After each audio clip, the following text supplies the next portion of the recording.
নষ্টগলিৰ diary. আপুনি বাৰু কবিতা ভাল পায় নেকি? নাপাওঁ। কিয় সুধিলা? নাই, এনেই আৰু। নীলাবোৰৰ মাজত এতিয়া আপোনাক মোৰ এটা কবিতাৰ দৰেই লাগিছিল। কবি মনটো কোনোবাখিনিত যেন সাৰ পাই উঠিছিল।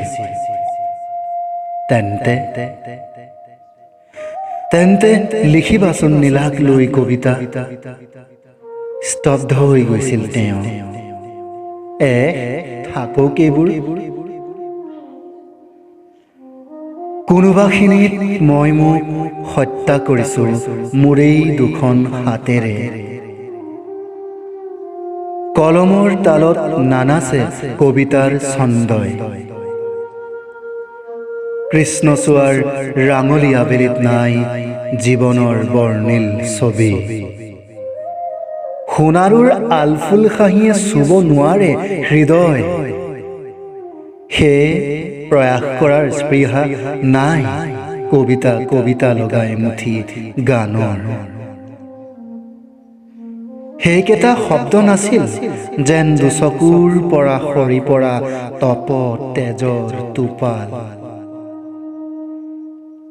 এনেদৰেই আগবাঢ়ে সময়, নিৰ্বাক স্পন্দন, আৰু বাস্তৱৰ টনাজোৰাত জীৱন হৈ পৰে স্থবিৰ। তথাপি আমি যেন নিজক লৈ সদা সচেতন।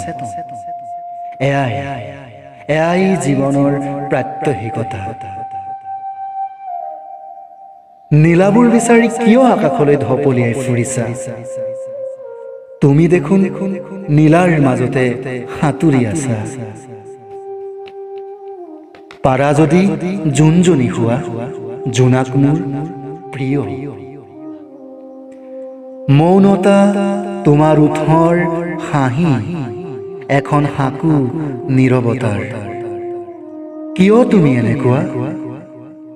জানা জানো তুমি কিমান বেছি মৌন হৈ থাকিলে শেষ হৈ যায় এটা সম্পৰ্ক? পাৰা যদি সময়ৰ সুৰুঙাৰে কেতিয়াবা নিজেই নিজৰ বুকুত হাত দি নিজকে সুধিবাচোন, ৰ'দ ভাল পোৱা বৰষুণ জাকৰ প্ৰেম গাথা।